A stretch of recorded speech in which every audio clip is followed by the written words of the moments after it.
Assalamualaikum warahmatullahi wabarakatuh. Welcome back to my channel. Kembali lagi bersama saya, Eka Miftahul Jannah. Kali ini kita akan belajar tentang polinomial atau suku banyak. Sebelum kita lanjut, subscribe channel ini, komen jika ada pertanyaan, like and share jika kalian suka videonya. Tonton sampai habis ya, agar kalian bisa paham. Sebelum kita masuk materi, kalian harus tahu untuk kompetensi dasarnya menganalisis keterbagian dan faktorisasi polinom. Yang kedua, menyelesaikan masalah yang berkaitan dengan faktorisasi polinomial. Jadi ini KD yang akan kita tuntaskan selama 1 semester ke depan. Untuk pengalaman belajarnya, yang pertama, mengamati dan mengidentifikasi fakta pada keterbagian dan faktorisasi polinom serta masalah yang terkait. Yang kedua, mengumpulkan dan mengolah informasi untuk membuat kesimpulan, serta menggunakan prosedur untuk menyelesaikan masalah yang berkaitan dengan keterbagian dan faktorisasi polinomial. Dan yang terakhir, menyajikan penyelesaian masalah yang berkaitan dengan polinomial. Itulah pengalaman belajar yang diharapkan ketika kalian telah mempelajari materi ini. Oke, kita lanjut materi ya.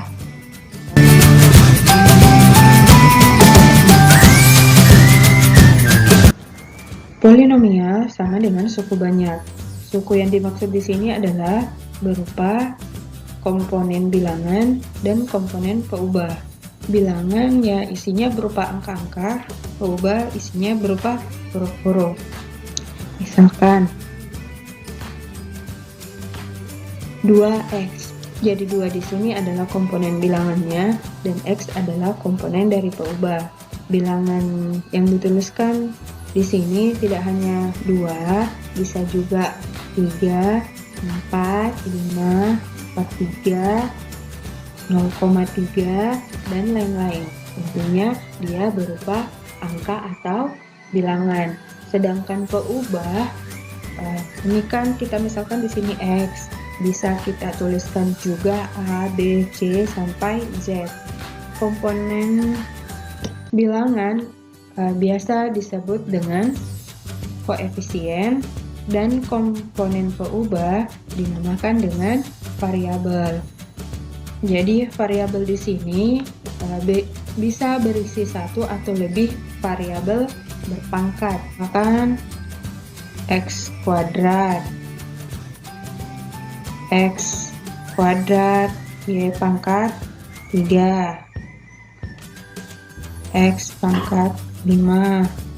Jadi seperti itu untuk komponen peubahnya. Jadi tidak menutup kemungkinan hanya ada satu variabelnya. Tapi dalam polinomial ini kita hanya akan membahas polinomial yang variabelnya satu. Polinomial terdiri dari beberapa suku, di mana setiap sukunya dibatasi oleh penjumlahan atau pengurangan. Perhatikan gambar berikut. Jadi ini suku pertama, suku kedua, suku ketiga, dan suku keempat. Di mana di antara kedua sukunya dibatasi oleh operasi penjumlahan ataupun pengurangan. 3x kuadrat tambah x kurang 5. Ada berapa suku? Kira-kira berapa? 3x kuadrat ditambah x kurang 5. Jadi ingat kembali pengertian dari polinomial. Polinomial itu terdiri dari beberapa suku, di mana setiap sukunya dibatasi oleh penjumlahan atau pengurangan. Di sini ada satu operasi penjumlahan dan ada satu operasi pengurangan. Maka sukunya ada 3. Suku pertamanya adalah 3x kuadrat, koefisiennya 3, variabelnya adalah x kuadrat. Untuk suku kedua yaitu x, koefisiennya berapa? Jadi ini sebenarnya ada koefisiennya ya, cuman tidak dituliskan. Koefisiennya di sini adalah 1. Kenapa tidak dituliskan? Karena 1 kalau kita kalikan dengan X, hasilnya sama dengan X. Jadi semua bilangan yang dikalikan dengan 1 akan menghasilkan bilangan itu sendiri. Jadi kalau ada bilangan, kalau tidak mengubah nilai tidak perlu dituliskan. Paham ya sampai sini?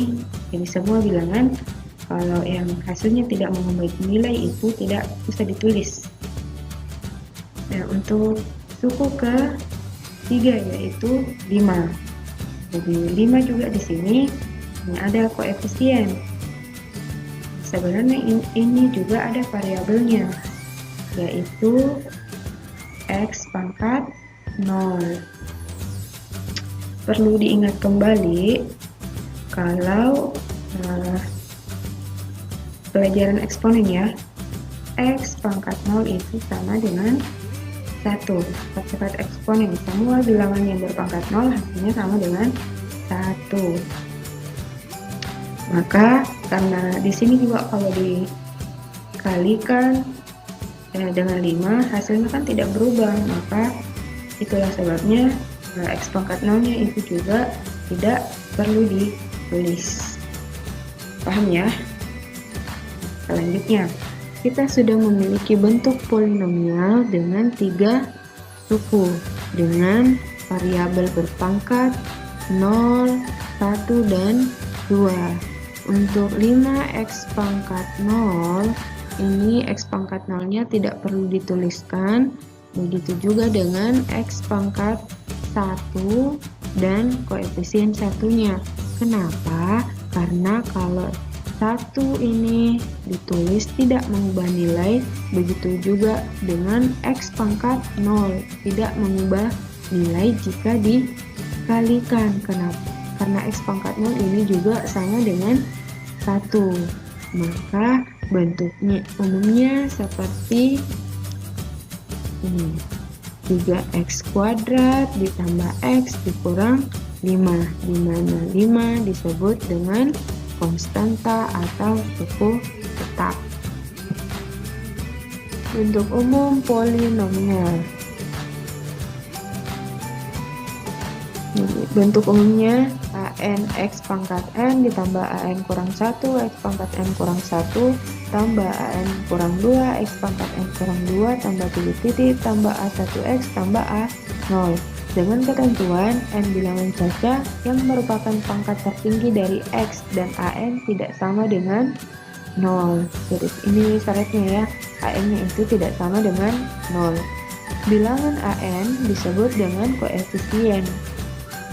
Jadi sudah kita bahas tadi, kalau koefisien itu berupa bilangan. A0 disebut variabel suku tetap atau konstanta. Jadi suku paling terakhir itu namanya suku tetap atau konstanta. Nilai dari an kurang 1, an kurang 2, a1 dan a0 merupakan bilangan real.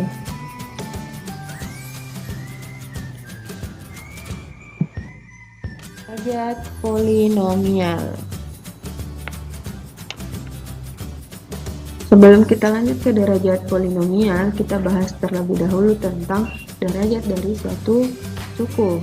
Jadi derajat dari suatu suku ditentukan oleh nilai pangkat dari variabelnya. Kata kuncinya adalah nilai pangkat dari variabelnya. Misalkan 3x pangkat 4, di sukunya berderajat 4. Jadi perhatikan pangkatnya ya, karena derajat dari suatu suku itu ditentukan oleh nilai dari pangkatnya. 3x pangkat 4 di suku berderajat 4. Untuk 5x pangkat 3, suku berderajat 3. Kemudian 7x kuadrat, suku berderajat 2. 2x suku berderajat 1 dan 5 merupakan konstanta. Selanjutnya derajat polinomial.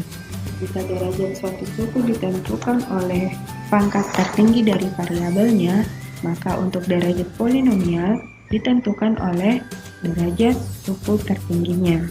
Misalkan 5x pangkat 3 kurang 2x tambah 5. Perhatikan variabel x-nya. Di x pangkat 3 dan x pangkat 1. Yang mana pangkat tertinggi? Ya, jadi karena derajat polinomial ditentukan oleh derajat suku tertingginya, maka yang kita ambil adalah yang berpangkat 3. Maka polinomial tersebut berderajat 3.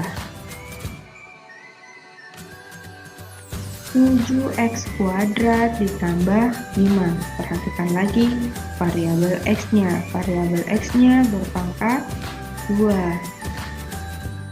Maka polinomial tersebut berderajat 2. Bagaimana untuk pembahasan tentang pengertian dan derajat polinomial? Gampang kan? Gampang pasti. Meningkatkan pemahaman tentang materi ini, saya berikan tugas. Ini tugasnya, silakan diselesaikan. Semoga dengan penjelasan materi tadi bisa membantu kalian dalam menyelesaikan tugas ini. Demikianlah pembahasan kita kali ini. Semoga bermanfaat untuk kalian semua. Sampai jumpa di video selanjutnya. Wassalamualaikum warahmatullahi wabarakatuh.